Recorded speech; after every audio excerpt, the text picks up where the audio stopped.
আমাকে যদি ঘাটান, আমি আপনার পুরো বাংলাদেশের গডফাদার যারা আছে সন্ত্রাসী চাঁদাবাজ যাদেরকে নমিনেশন দিয়েছেন, আমি সবার আমলনামা ইনশাল্লাহ প্রকাশ করে দিব। অনেকেরই আমলনামা আমাদের কাছে আছে। আমি আর বেশি কথা বলবো না আব্বাস ভাই সম্পর্কে।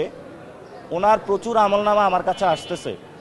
আমি ওনাকে একটা সুযোগ দিয়েছিলাম যে উনি দ্রুত গতিতে সংশোধন হবেন, জনগণের টাকা জনগণের কাছে ফেরত দিবেন এবং তারপরে সংশোধন হয়ে নতুন বাংলাদেশ গঠনে উনি আগ্রহী হবেন। কিন্তু উনি সেই কাজটা করলেন না। উনি পুরাতন বদ অভ্যাসের গোয়ার্তুমি শুরু করলেন। তা আমি ওনাকে আহ্বান করব, সময় এখনও আছে সংশোধন হওয়ার। এবং এই যে বিভিন্ন যে পরিবহন সেক্টরে চাঁদাবাজিগুলো চলতেছে, আমার কাছে অনেকে মেসেজ পাঠিয়েছে সায়দাবাদ টার্মিনালে কে চাঁদাবাজি করে, চাঁদার ভাগটা কই যায়। মাল্টি লেভেল মার্কেটিং সিস্টেমে হলেও তারা চাঁদাবাজি করে।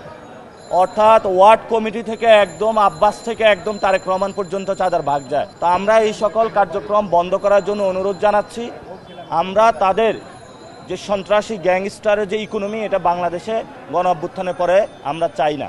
আমরা একটি নতুন বাংলাদেশ চাই।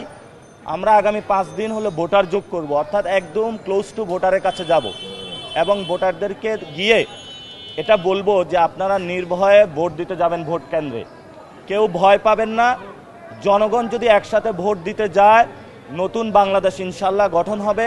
আপনাদের ভয় পাবার কোনো কারণ নাই। এবং আমরা সাংবাদিক মহলকে আহ্বান জানাবো, আপনারা কোনো কাট নিউজ প্রচার করবেন না। এটা যারা সাংবাদিকতা করে তাদের দোষ না, এটা হাউস থেকে বাধ্য করে। আমি এক সাংবাদিকের সাথে কথা হয়েছে, ভাই আমি তো অনেক কিছু পাঠিয়েছি, নেগেটিভভাবে নিউজ করেছে।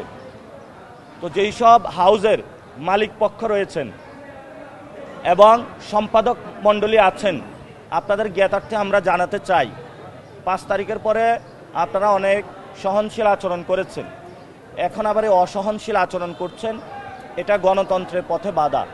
আমরা সবাইকে আহ্বান জানাবো, গণতন্ত্রের পথে আসুন, নতুন বাংলাদেশ গঠন করুন। সবার মধ্যে প্রতিযোগিতা হবে, জনগণ যাকে ভোট দিবে সে নির্বাচিত হবে। রায়টা আব্বাস ভাই আপনি হাতে তুলে দিবেন না, রায় জনগণকে হাতে দিন। জনগণ ভোট দিবে, আপনি গিয়ে সব ভোট দিবেন না।